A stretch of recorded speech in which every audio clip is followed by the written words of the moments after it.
क्रिया योग मात्र 2 घंटे क्रिया योग करने से आप योग निद्रा में चले जाओगे। योग निद्रा में जाने के बाद आपको सत्य नहीं मिलेगा। क्रिया योग तो अगर न भी करोगे तो चल जाएगा, लेकिन ध्यान के बिना नहीं चलेगा। ध्यान इज कंपल्सरी। इसलिए इस भ्रांति में मत रहना कि हमने शास्त्रों से पढ़ लिया, मार्गदर्शकों से सीख लिया, गुरुओं से सीख लिया, बस सीख लिया, लेकिन उतरा नहीं। उतरना पड़ेगा अपने भीतर, जानना पड़ेगा अपने आप को। जब आपके भीतर देने की प्रवृत्ति होगी तो आपके भीतर प्रवृत्ति वो आ जाएगी जो उस दाता के भीतर प्रवृत्ति है, जो इस सृजनहारे के भीतर ये दाता की प्रवृत्ति है। और सेवा से बढ़िया सत्य तक पहुंचने का सहायक कोई भी मेथड नहीं।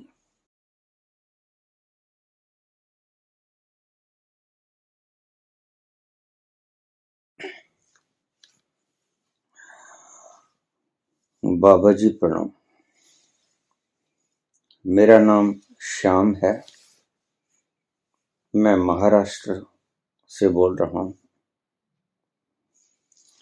दिन में 2 घंटे क्रिया योग साधना में लगा देता हूं, बाकी 22 घंटे संसार के काम में।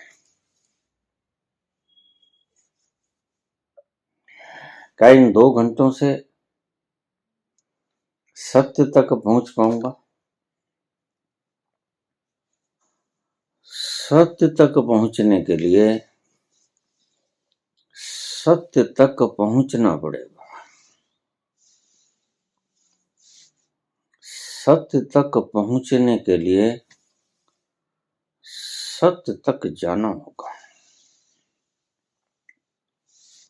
क्रिया योग उसमें सहायक हो सकता है। क्रिया योग सत्य तक पहुंचने में गति पैदा कर सकता है। सिर्फ क्रिया योग करने से, और फिर आप कुछ भी ना करो,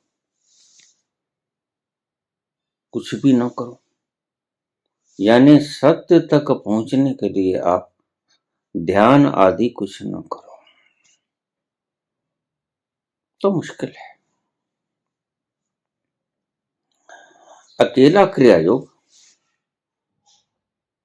आपको सत्य तक पहुंचा नहीं पड़ेगा। सत्य को जानना पड़ेगा, ध्यान में उतर के गहराइयों में जाकर खोजना पड़ेगा सत्य है क्या। जो मैं आज तक मान रहा हूं, क्या वो सत्य है या कुछ सत्य और है?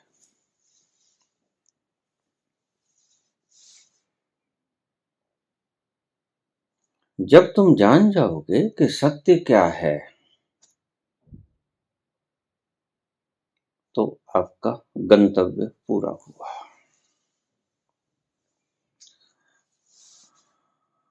जब तक आप जान नहीं पाओगे कि सत्य क्या है, तब तक अकेला क्रिया योग कुछ नहीं कर पाएगा। क्रिया योग सहायक है। जैसे हमने भांति भांति के काम सांसारिक जीवन में करने होते हैं, और भोजन उस सांसारिक जीवन के क्रियाकलापों को पूर्ण करने के लिए सहायता देता है, हमें कैलोरीज देकर। भोजन हमारे लिए एनर्जी पैदा करता है, और हम दिन भर के काम उस एनर्जी से करते हैं। भोजन का यही काम है, लेकिन भोजन का यही काम भोजन करके पूरा नहीं होता। भोजन करोगे शक्ति मिलेगी, और शक्ति मिलेगी तो हम दिन भर के दिनचर्या के जो भी कामकाज करने हैं उनमें वह शक्ति काम आएगी। जरूरी है भोजन करना, इसीलिए जरूरी है क्रिया योग करना। लेकिन क्रिया योग, मात्र क्रिया योग इज नॉट सफिशिएंट, पर्याप्त नहीं है। जैसे भोजन मात्र पर्याप्त नहीं, भोजन करके आप बैठ जाओगे और दिन भर के काम कर कौन करेगा, कैसे निपटेंगे? बस ऐसा ही क्रिया योग है। क्रिया योग आवश्यक है,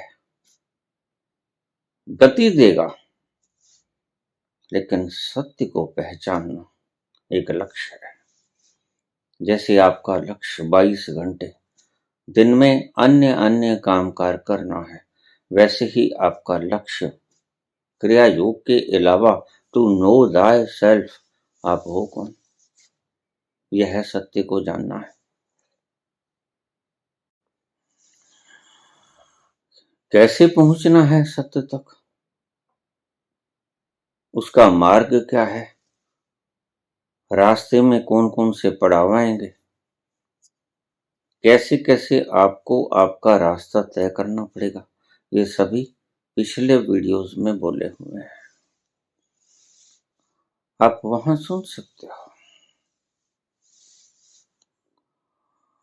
लेकिन आज का ये प्रश्न, क्रिया योग, मात्र 2 घंटे क्रिया योग करने से आप योग निद्रा में चले जाओगे। योग निद्रा में जाने के बाद आपको सत्य नहीं मिलेगा। योग निद्रा का लुत्फ उठाओगे, आनंद उठाओगे, योग निद्रा में शांति मिलेगी, आनंद आएगा, रेस्टफुल हो जाओगे।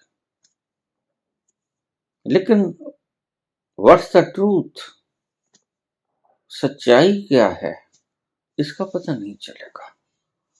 उसके लिए कुछ और भी करना होगा। तो ध्यान, क्रिया योग करने के बाद ध्यान, ध्यान अति जरूरी है। ध्यान के बिना तो कुछ भी नहीं होगा। ध्यान है कुछ न करने की प्रक्रिया। बस आराम से बैठ जाओ, आराम से लेट जाओ, जैसे आपको सुविधा जनक लगे, और कुछ न करो, बस बैठे रहो, बैठे रहो। जैसे मैंने गंदले पानी की आपको उदाहरण दी, गंदला पानी कुछ नहीं करता, गिलास में सिर्फ पड़ा रहता है और धीरे धीरे माटी नीचे बैठनी शुरू हो जाती है, और एक वक्त आता है कि शुद्ध जल अलग और माटी अलग हो जाती है। बस ये मुकाम है, आपको पता चल जाए कि मैं किस भ्रम में था, यह जानना सत्य है। ध्यान सत्य तक पहुंचाने की एक सीढ़ी है। धीरे धीरे ध्यान में उतरिएगा, और याद रखना, धैर्य पूर्वक उतरिएगा, जल्दबाजी मत करिएगा। आराम से, जहां इतने जन्म गंवा दिए, वक्त और लग जाएगा, कोई बात नहीं।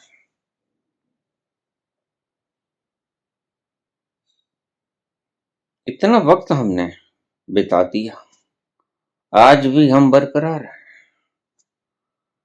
क्यों? क्योंकि हमने सत्य को पहचाना नहीं। सत्य क्या है ये जाना नहीं। वी आर इन इल्यूजन, हम भ्रम में हैं, और जब तक हम भ्रम में बने रहेंगे तब तक हमें सत्य का ज्ञान नहीं होगा। सत्य को जानना है, और सत्य को जानने के मार्ग में क्रिया योग एक साधन है। आपकी सहायता करेगा, लेकिन मात्र क्रिया योग करना लक्ष्य नहीं है। क्रिया योग से आगे भी है। क्रिया योग तो अगर न भी करोगे तो चल जाएगा, लेकिन ध्यान के बिना नहीं चलेगा। ध्यान इज कंपल्सरी। क्रिया योग भी करो तो बड़ा सुगम हो जाएगा मसला। जहां आपने 20 सालों में पहुंचना है, वहां काम निपट जाएगा 5-6 सालों में।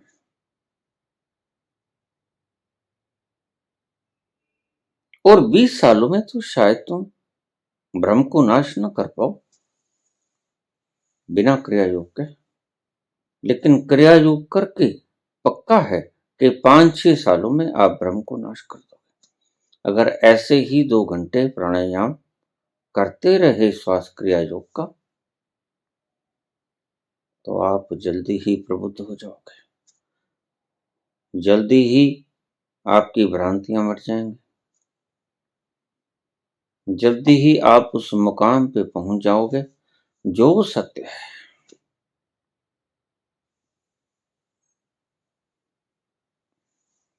सत्य क्या है, यह तुमने जानना है। कोई शास्त्र बताए मत मानना, कोई गुरु बताए मत मानना, कोई मार्गदर्शक बताए मत मानना, क्योंकि ये तुम्हारा निजी मसला है। जैसे भूख सबको लगती है और कोई व्यक्ति अपनी भूख मिटाने के लिए उसके लिए कोई खा नहीं सकता खाना। जिसकी भूख मिटनी होती है उसे ही खाना खाना होता है। जिसकी प्यास मिटनी होती है उसे ही पानी पीना होता है। इसलिए इस भ्रांति में मत रहना कि हमने शास्त्रों से पढ़ लिया, मार्गदर्शकों से सीख लिया, गुरुओं से सीख लिया, बस सीख लिया, लेकिन उतरा नहीं। उतरना पड़ेगा अपने भीतर, जानना पड़ेगा अपने आप को। नितांत वैयक्तिक घटना है संबोधि। इसमें कोई दूसरा समार नहीं होता। सो सत्य को जानने के लिए क्रिया योग बड़ा सहायक। मुझे लोग कह देते हैं, बाबा अगर कुछ नहीं करना है तो क्रिया योग भी क्यों करना है? ठीक है बात, तार्किक शब्दों से सत्य का मसला हल नहीं होता। अगर कुछ भी नहीं करना है ध्यान में, तो फिर क्रिया योग भी क्यों करना है? तो फिर भाई भोजन भी क्यों करना है? मत करो। फिर स्नान भी क्यों करना है?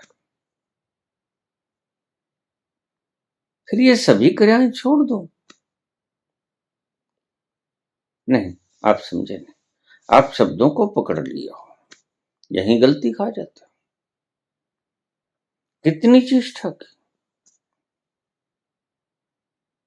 जो काम एक वीडियो में हो सकता था, करीब 1500 वीडियोस बोलने के बाद भी आज मुझे बोलना पड़ रहा है। लोग प्रश्न करते थे, और ऐसे ऐसे प्रश्न जैसे आपका प्रश्न सटीक प्रश्न है, बार बार पूछो, कोई बात नहीं, क्योंकि असली प्रश्न है, जीवन से जुड़ा हुआ प्रश्न है, और वास्तविक रूप से मैं इसी के लिए ही बोल रहा हूं। एक बार पूछो, 1000 बार पूछो।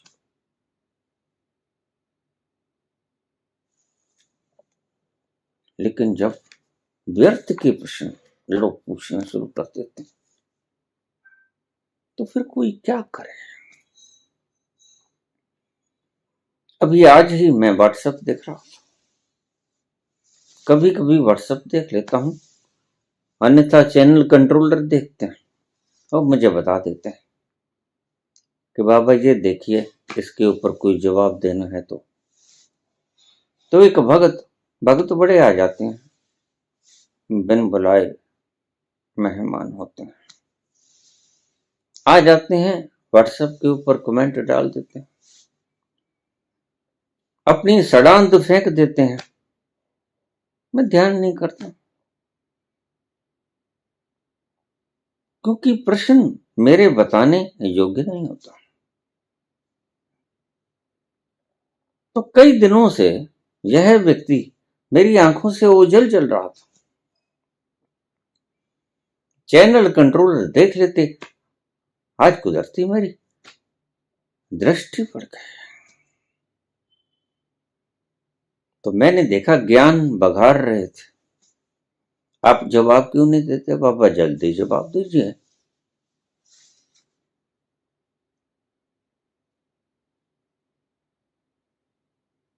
आप चैलेंज करते हो और एक तरफ आप हाथ जोड़ते हो कि बहस नहीं करता।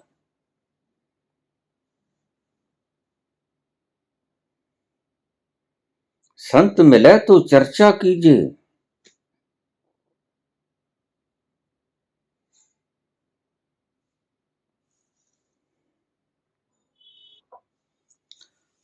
असंत मिले तो चुप हो लीजिए। कई बड़ा सुंदर स्टेंजा कहा। संत मिले तो चर्चा कीजिए, असंत मिले तो चुप कर लीजिए। तो मैं चुप हो गया, मैंने उसे ब्लॉक कर दिया।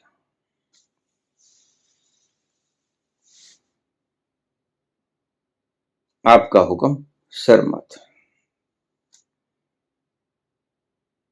अब इस मूर्ख को यह नहीं पता कि संत के साथ चर्चा होगी कैसे। संत के साथ चर्चा हो ही नहीं सकती। चर्चा होती है हमेशा असंत के साथ।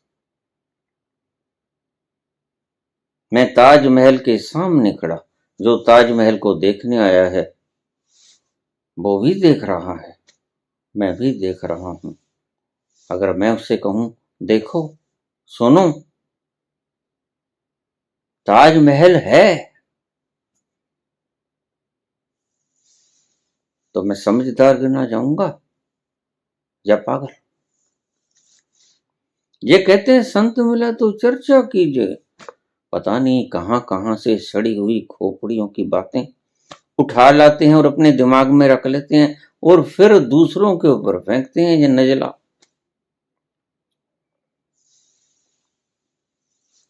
अरे भाई, संत मिले तो चर्चा काहे कीजिए। वो भी जानता है, देख रहा है, मेरी बगल में खड़ा है, उसी ताजमहल की छटा को निहार रहा है। वही पूर्णिमा की रात है, वही ताजमहल दमक रहा है, उसका श्वेत संगमरमर अपनी आभा बिखेर रहा है और मैं भी देख रहा हूं। और मैं उससे कहूं कि भाई सुनो, ताजमहल है, तो मेरी तरफ गौर से देखेगा कि ठीक ठाक है, अन्यथा आगरे में वो भी है, ताजमहल भी है और आगरे में वो भी है। ऐसी पागलपन की बातें व्हाट्सएप के ऊपर डालते रहते हैं। तो कहते असंत मिले तो चुप कर लीजिए, और मैं चुप कर गया, मैंने उसे ब्लॉक कर दिया। मेरी धृष्टता के लिए क्षमा करें, लेकिन मैं मजबूर हूं। मैं इस काम के लिए नहीं आया। जिस प्रयोजन हेतु मैं बोल रहा हूं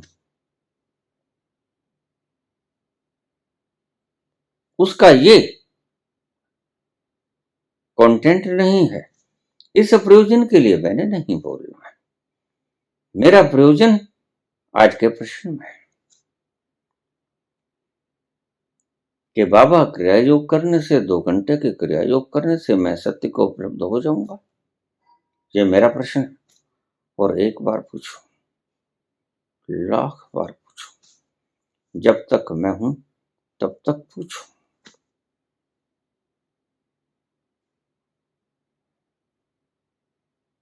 लेकिन जब लोग ऐसी गली सड़ी धारणाओं को, और इनको बुलाया भी नहीं गया, मैंने इनवाइट कब किया, मैंने कब पीले चावल भेजे इन्हें?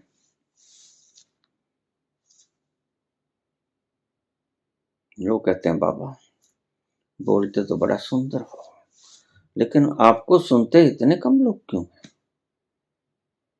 बस इसीलिए, यही कारण।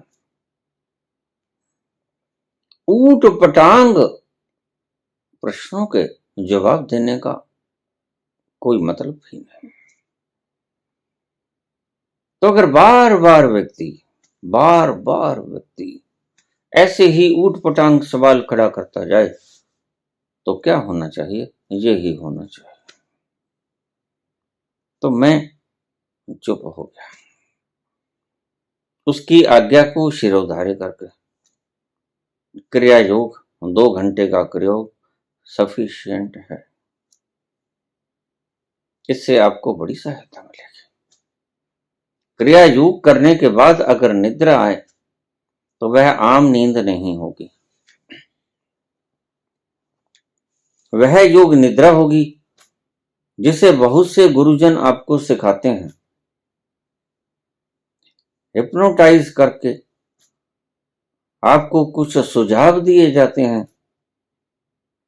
पांव शिथिल हो रहे हैं, हाथ शिथिल हो रहे हैं, शरीर का अंग प्रत्यंग शिथिल हो रहा है, मस्तिष्क शिथिल हो रहा है, विचार शिथिल हो रहे हैं, भावनाएं शिथिल हो रही हैं, ऐसा आपको सुझाव दिए जाते हैं और आप को योग निद्रा में ले जाने की कोशिश की जाती है। लेकिन देखिए, एक बार आजमा के देखिए, योग निद्रा में हिप्नोटिक सुझावों के जरिए पहुंचने वाले लोग और पहुंचते भी नहीं, क्योंकि आपको हिप्नोसिस में ले जाने के लिए भी बड़ी प्रबल संकल्प शक्ति की आवश्यकता होती है, जो इनमें है नहीं। तो आप आजमा के देखिए, जो योग निद्रा में जाना चाहते हैं, जाते हैं, गुरुओं के द्वारा जाते हैं, आप आजमा के देखिए। आप कहीं भी बैठे हो, मेरे संपर्क में हो नहीं हो, मैंने यह विद्या, भगवान शिव की विद्या, संपूर्ण रूप से आपको विस्तार में बता दी है, बिना छुपाए, बिना कोई लाग लपेट के। और अगर कोई आप प्रश्न पूछते हो, मैं उसका जवाब भी देता हूं। कोई आगे से भी प्रश्न पूछोगे, मैं आपको उसका जवाब दूंगा।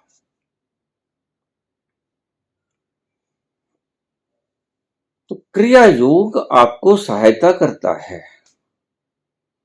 प्रश्नों से तर्क देकर शब्दों को शब्दों से काटने की चेष्टा मत कीजिए। यह सत्य असत्य का सवाल है, तर्कों से हल नहीं होता। यह तो उस गंतव्य स्थल पर पहुंचने से हल होता है। तो क्रिया योग कीजिए। और मैं कह रहा था कि योग निद्रा का आनंद लीजिए।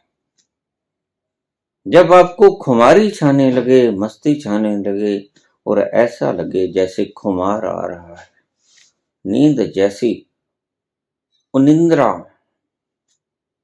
ऐसा लगे आंख भारी हो गई, सोने का मन कर रहा है, तो फिर सो जाइए, जागिए मत।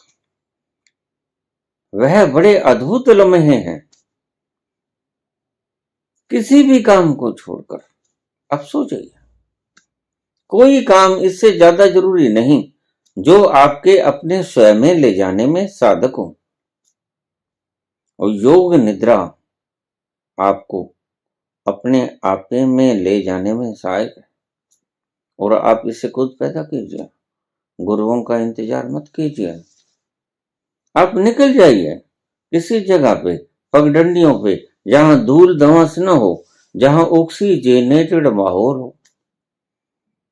वहां आप ऊंचे ऊंचे सांस लीजिए, नाक से सांस लीजिए, मुंह से सांस छोड़िए, एक झटके में सांस को छोड़िए, हू की आवाज करके छोड़िए, तो ज्यादा बढ़िया रहेगा। अन्यथा सिर्फ श्वास को लंबा लीजिए और सारे श्वास को बाहर उलीचिए, इतना सा काम कीजिए। और आप 2002 घंटे की बात करते हो, 2 घंटे बहुत है, सफिशिएंट है। और मैं आपसे कहता हूं, अगर आपने ध्यान करना शुरू कर दिया, 2 घंटे आप क्रिया योग पे लगाते हो, और अगर आप 1 घंटा या 1 घंटे से भी थोड़ा कम वक्त ध्यान में भी लगा दो, तो आपको पहुंचने से कोई रोक नहीं सकता। सत्य क्या है, ये जानने से आपको कोई भी नहीं रोक सकता।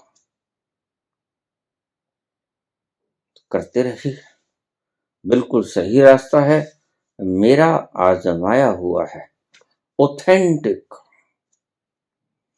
न शास्त्र लिखा, न गुरु से पूछा, मेरा खुद का आजमाया हुआ है। 40 वर्ष से ज्यादा मैंने बिना नागा सुबह शाम 2-2 हजार क्रिया योग किया है।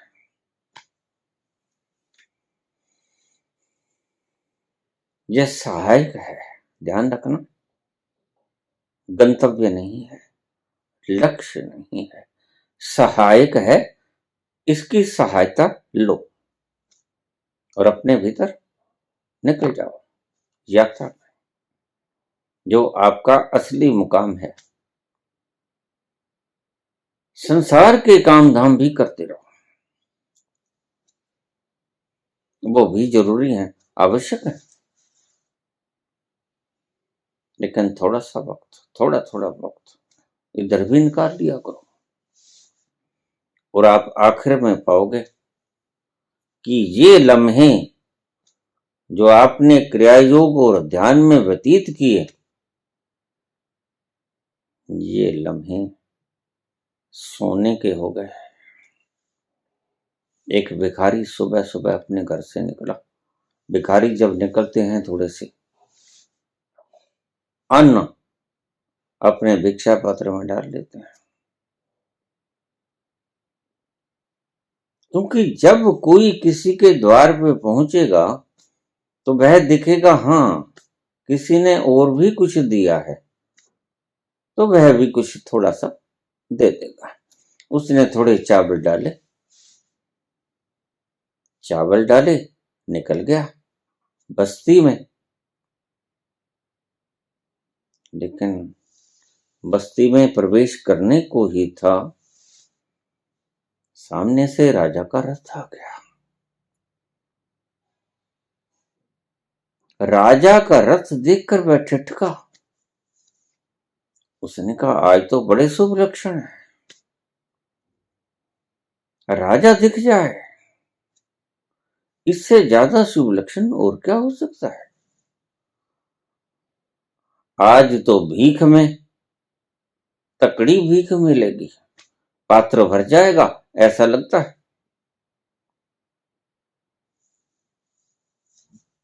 राजा ने उस भिक्षुक को देखकर अपना रथ रोका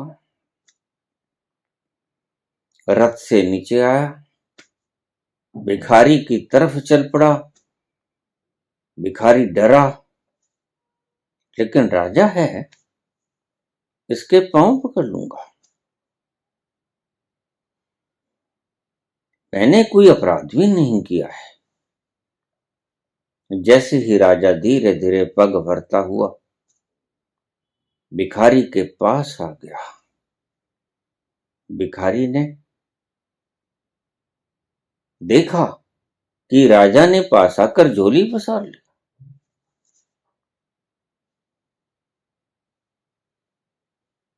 भिक्षुकों की तरह राजा बोला,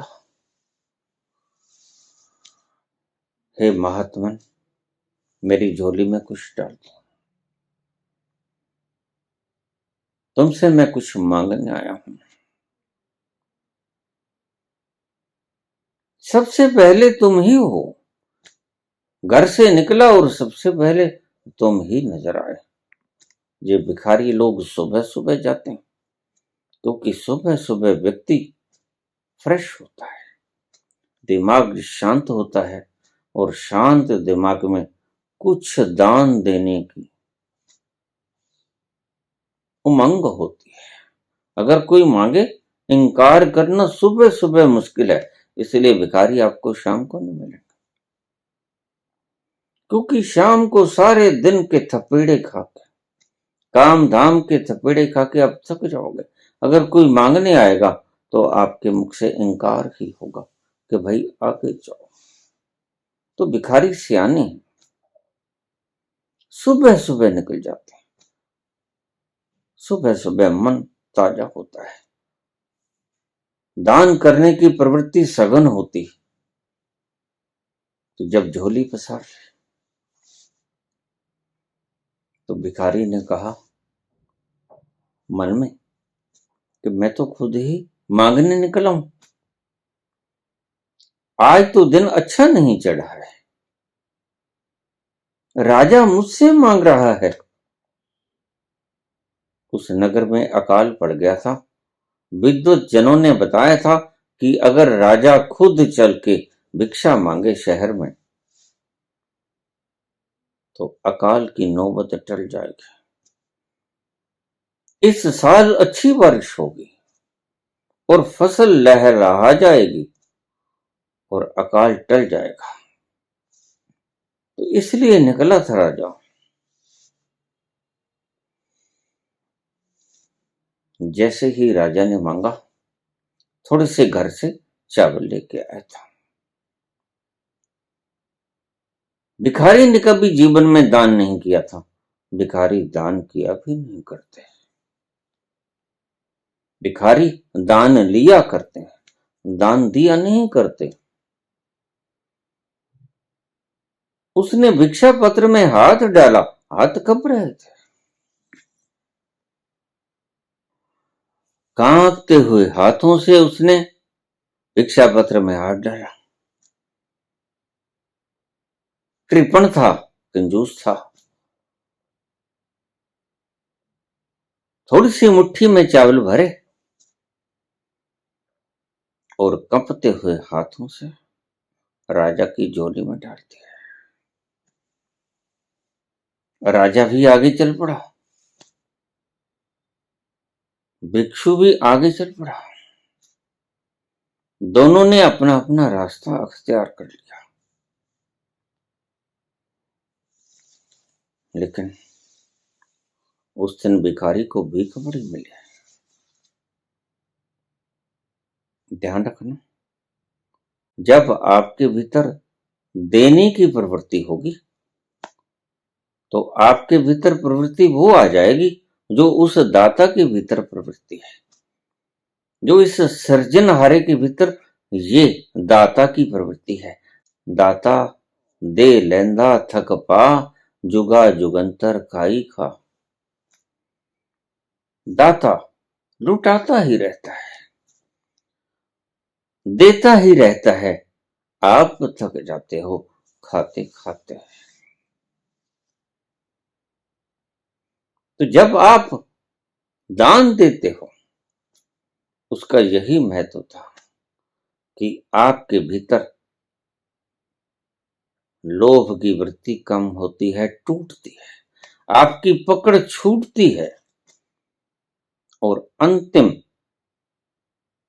अंतिम जो आपने प्रयास करना है वह क्लिंगिंगनेस है। इस पकड़ से हीन होना है, क्लिंगिंगलेसनेस। द्रव्य से शुरू करो छोड़ना, इसलिए दान का इतना महत्व है। अभी कल ही मेरे पास एक प्रश्न आया कि बाबा अभी आने वाली पूर्णमासी आ रही है, अमावस्या आ रही है और इस पर जो दान करोगे उसका 40 गुना मिलेगा। ये बात ठीक है, एक हिसाब से ठीक है, क्योंकि प्रबुद्ध मनुष्यों ने ये जो सिद्धांत बनाए थे ये किसी और कारणों से बनाए थे। तो आप चुपचाप इनका पालन करते रहो, इनकी गहराई को आप अभी छू नहीं पाओगे। बाद को पता चलेगा कि ये ऋषियों ने बनाए क्यों थे। छोड़ने की प्रवृत्ति, चिमटने की प्रवृत्ति नहीं। इसलिए संतों ने कहा, महावीर ने भी कहा, पतंजलि ने भी कहा, अपरिग्रह, जोड़ना मत। जोड़ने का मतलब था चिपटने की प्रवृत्ति। जितना जोड़ोगे बिना चिमटे जोड़ नहीं सकोगे। और चिपटना, जोड़ना एक पाप है। बाबा ने कहा, पापा बाज न होवे इकट्ठी, मोया संग न जावे। पाप के बिना इकट्ठी नहीं होती और मरों के साथ नहीं जाती। उसे माया कहते हैं। तो ये एक साधन था नॉन क्लिंगिंगनेस का। तो शुरुआत जैसे कायदे से करनी होती है, आवा सा ABC। तो यहां से शुरू करो, पदार्थ को छोड़ना शुरू करो, पदार्थ से पकड़ छोड़नी शुरू करो, क्योंकि ये हाथ की मैल है।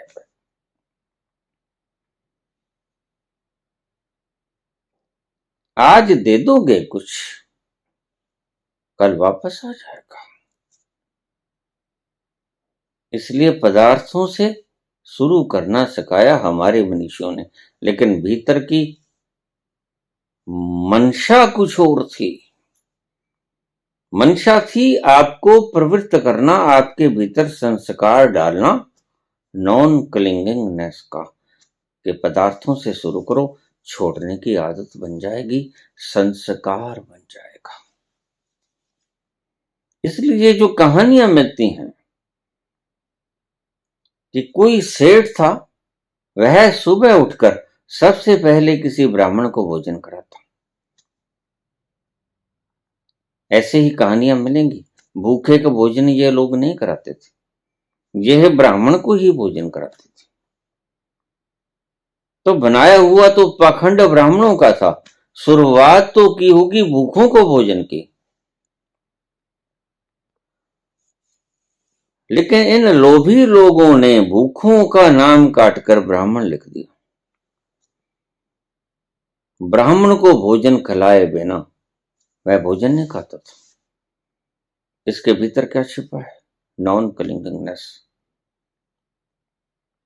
बांटना अगर तुम सीख जाओ, दान देना अगर तुम सीख जाओ, तो ये आध्यात्म की तरफ आपको ले जाएगा। सेवा करनी अगर आप सीख जाओ, तो ये आध्यात्म की तरफ आपको ले जाएगा। तो ब्राह्मण का काम था दान देना, वैश्य का काम था पालन पोषण करना, द्रव्य देना।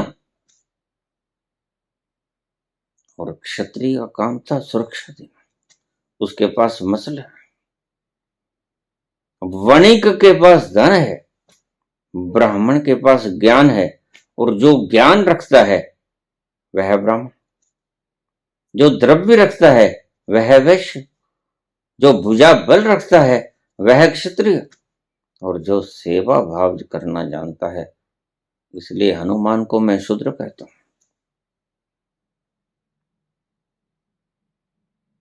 हनुमान परम शूद्र है। ऐसा सेवा भाव से संपन्न व्यक्ति धरती पे कभी हुआ नहीं, भूतो न भविष्यति। परम शूद्र है हनुमान, और सभी पहुंचते हैं। ब्राह्मण ब्राह्मणत्व से पहुंच जाता है ज्ञान, क्षत्रिय बल से पहुंच जाता है। किसका बल? त्याग का बल। अहंकार को छोड़ने के लिए भी साहस का बल चाहिए। और वैश्य छोड़ने से पहुंच जाता है, नॉन क्लिंगनेस से। ये तरीके थे परमात्मा तक पहुंचने के, पाखंडियों ने इसे जातियों में कन्वर्ट कर लिया। इसके भीतर के छिपे हुए रहस्यों को वो जान नहीं सके। वैश्य ने दान दिया,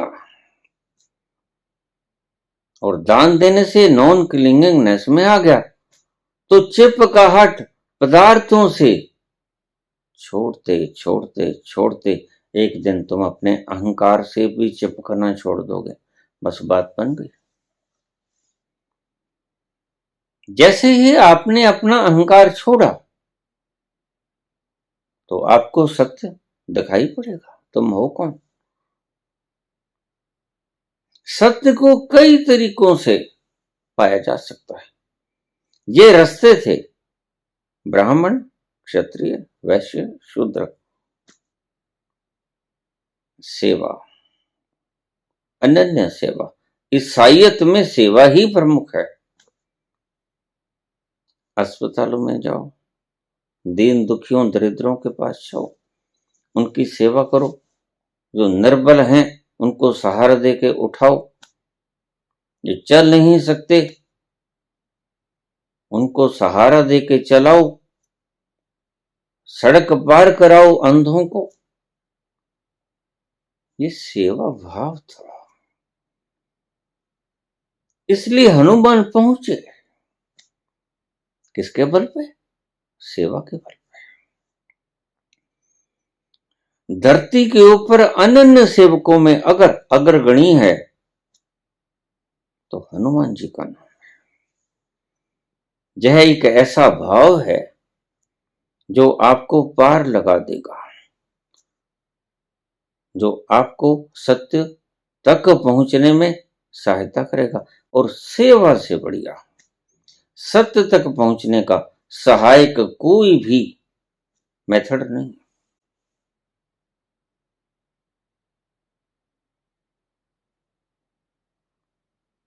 तो हाथ कांपे, थोड़ा दान किया और आगे चल पड़ा।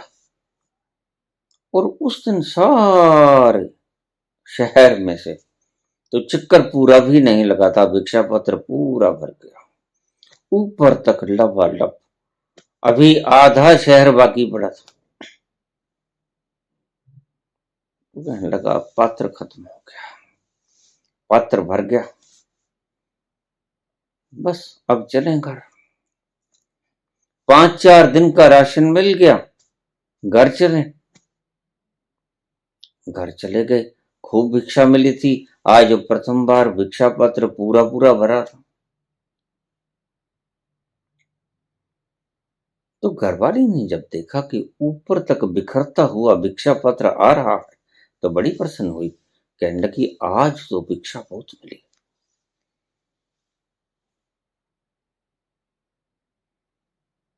तो भिक्षु को बोला, हाँ भिक्षा तो बहुत मिली, लेकिन थोड़ी सी कम रह गई। और ज्यादा हो जाती। आज सुबह सुबह राजा थोड़े से चावल मांग के ले गया, तो उसकी धर्मपत्नी कहने लगी अगर मांग के भी ले गया तो इस भिक्षा पत्र में और समाने को जगह ही नहीं है। मगर मांग के भी ले गया तो भी आपका भिक्षा पत्र तो पूरा भर गया ना, तो आप काहे अफसोस करते हो। बस लोग ऐसे ही होते हैं, ये प्रवृत्तियां आपका पीछा नहीं छोड़ती। मेरे एक मित्र थे, उदास बैठे थे, मैं उसके पास गया, पीठ के ऊपर हाथ रखा, क्यों उदास बैठे हो, क्या कारण है। कहता नहीं कोई कारण नहीं, कोई कारण तो होता ही है, अन्यथा उदासी आती नहीं। बताओ क्या बात है, अपना दुख साझा कर लो, साझा करने से दुख कम हो जाते हैं, बतियाने से दुख घट जाता है। बताओ। कहता नहीं कोई खास दुख तो नहीं है, लेकिन दुख भारी हो गया है। बताओ तो। मैंने एक व्यापार किया था। अच्छा, घाटा पड़ गया। हाँ घाटा पड़ गया, तो फिर क्या है, फिर कमा लेंगे। हाथ की मैल है तो घाटा कैसे पड़ा, कितना पड़ा। कहते 5 लाख। 5 लाख, खैर कोई बात नहीं, कितना भी घाटा पड़ जाए अभी जिंदा है, और जीते जी तो कुछ भी कमा लेंगे। इसलिए याद रखना, जो जिंदगी से घबरा कर आत्महत्या करने की प्रवृत्ति रखते हैं वो मेरी बात को समझ लें। जैसे धूप और छाया आती और जाती रहती है, ऐसे ही सुख और दुख आते और जाते रहते हैं। यह एक विधान है प्रकृति का। जब दुख आए तो इतने निराश मत हो जाना कि इस शरीर को समाप्त कर लो। ये मेरी इस बात को हृदय के ऊपर लिख लेना। यह रथ आपको भगवान ने दिया है, इस रथ को स्वस्थ रखना। कितने भी दुख हो जाएं, कितने भी भीषण मेघ छा जाएं, काले बरसने वाले, गरजने वाले नहीं बरसने वाले, काले मेघ छा जाएं, भरपूर काली मां छा जाए, और रात्रि भी हो अमावस्या की, लेकिन फिर भी आत्महत्या मत करना। बहुत से उदाहरण आपको मिल जाएंगे जिन्होंने आत्महत्या करने की चेष्टा की, किन्हीं दुविधाओं के कारण, किन्हीं अभावों के कारण, किन्हीं कष्टों क्लेशों के कारण। वो कुछ भी था मसला, लेकिन वो वक्त बीत गया। ऐसे वक्त में अगर ऐसा विचार आ जाए तो थोड़ी देर के लिए ठहर जाना। संत जन कहते हैं कि एक घड़ी के लिए ठहर जाना, 24 मिनट के लिए ठहर जाना, और तुम पाओगे कि 24 मिनट में तुम्हारा फैसला बदल गया। बस वो कुछ पल होते हैं, तब ग्रह गति ठीक नहीं होती। उस वक्त को आप नगा देना, उस वक्त को आप बिता देना, उस वक्त को आप पार कर देना, लेकिन आत्महत्या मत करना। जिंदगी उतार चढ़ाव का खेल है, जिंदगी सुख और दुख का खेल है, जिंदगी धूप और छांव का खेल है। तुम्हें पता नहीं, वो लोग जो आत्महत्या की कगार से वापस मुड़ के आ गए, वो धरती के सर्वश्रेष्ठ व्यक्ति गिने गए। वो धरती के परम संपन्न लोग गिने गए, जो बीमारी के कारण, अभाव के कारण, घाटे के कारण, या किसी अन्य अन्य कारणों से जिसने वो वक्त संभाल लिया, थोड़ा जाकर अगर मेरा शब्द याद रह जाए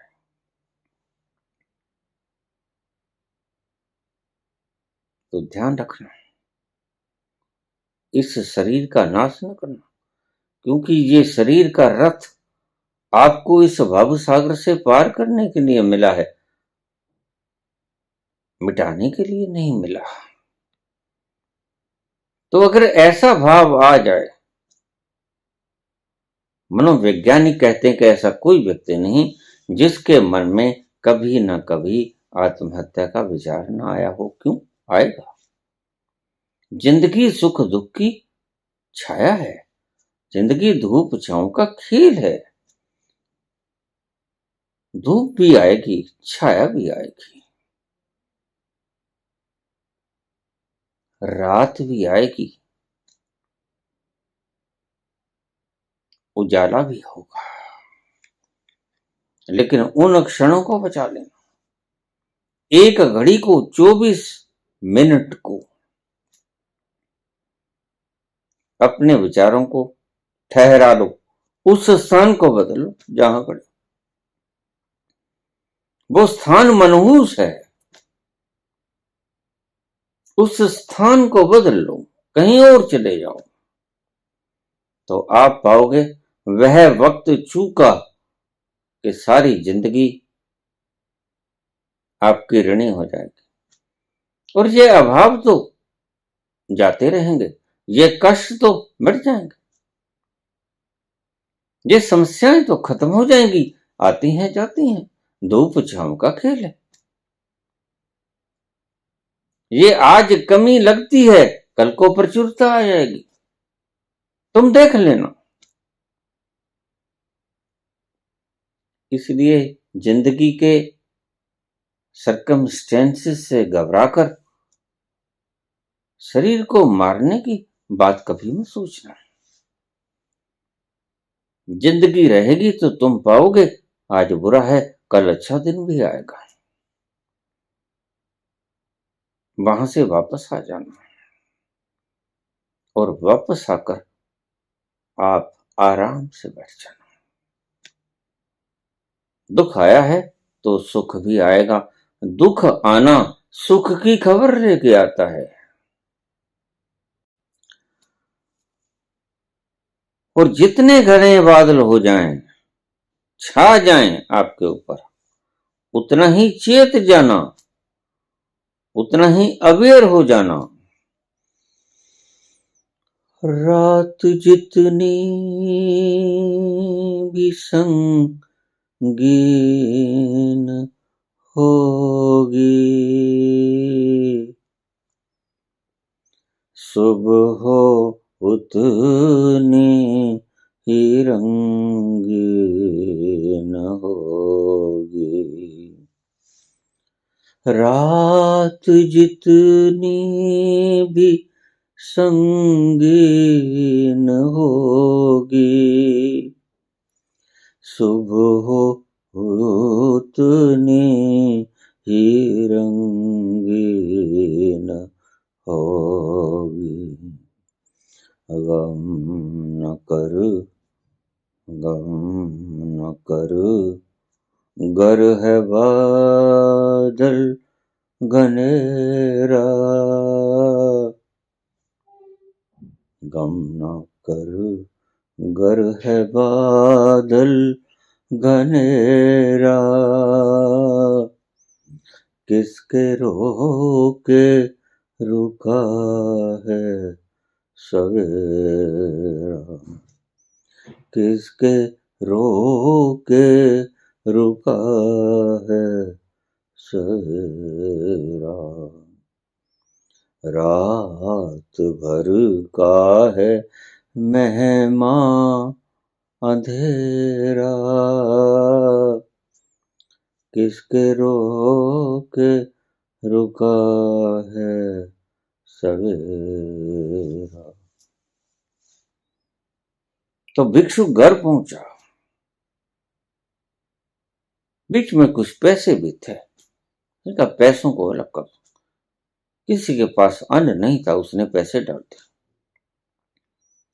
तो उसने सारा जो भिक्षा में आज मिला था एक कपड़े के ऊपर बिखेर दिया, और जैसे ही उसने सारे भिक्षा पत्र उंडेला कपड़े के ऊपर, उसकी आंखें फटी रह गई।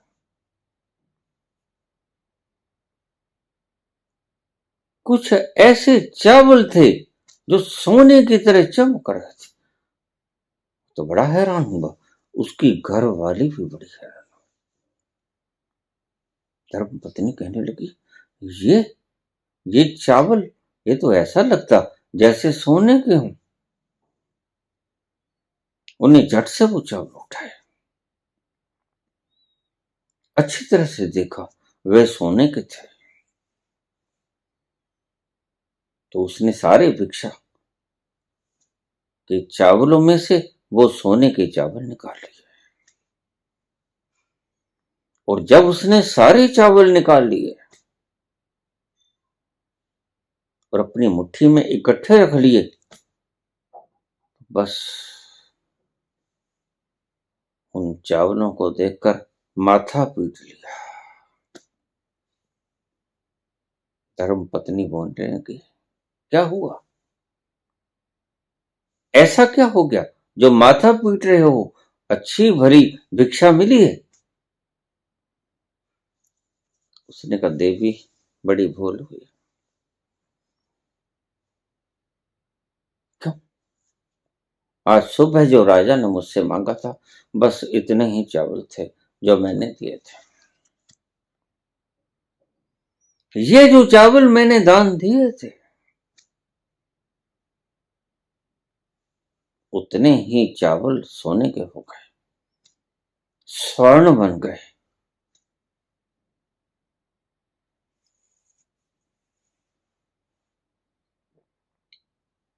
बस दान की यही महिमा है। सिखाया गया था मनुष्यों के द्वारा आपको नॉन क्लिंगिंगनेस, वही लम्हे जिस लम्हों में तुम छोड़ दोगे अपने अहम को, वही लम्हे स्वर्ण युक्त हो जाएंगे, और तुम पाओगे जो आनंद, जो मजा छोड़ने के उन क्षणों में मिला, उन क्षणों के कारण मिला, वो अपूर्व है। पहले कभी ऐसे क्षण आए न थे, पहले कभी ऐसी ठंडी हवाएं चली न थी, पहले कभी ऐसी सुगंधें तुमने नासापुटों में सूंघी न थी, पहले कभी ऐसी मस्ती का खुमार कभी छाया न था, पहले कभी आगोश में ऐसे आंधी ने, तूफान ने तुमको अपनी बाहों में लिया न था।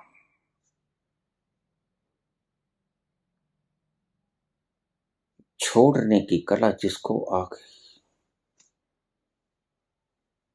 वो पदार्थों से शुरू करेगा, अल्फाबेट से शुरू करेगा और डॉक्टरेट पर पहुंच जाएगा। छोड़ने की कला सिखाने का दान एक माध्यम था मनुष्यों के द्वारा, इसको बाद में लालच में कन्वर्ट कर लिया गया। ये बात हो रही, ये लोभी लोग बड़ी से बड़ी विधियों को नरक बना देते हैं, और ऐसा ही दान के साथ भी हुआ।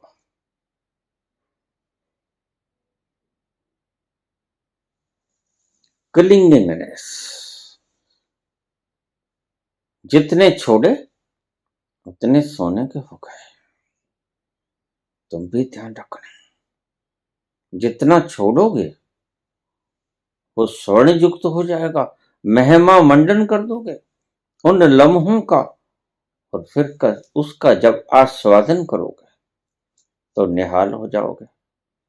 ऐसा पल तो कभी जीवन में आया ना था, ऐसा पल तो कभी जीवनों में आया ना था।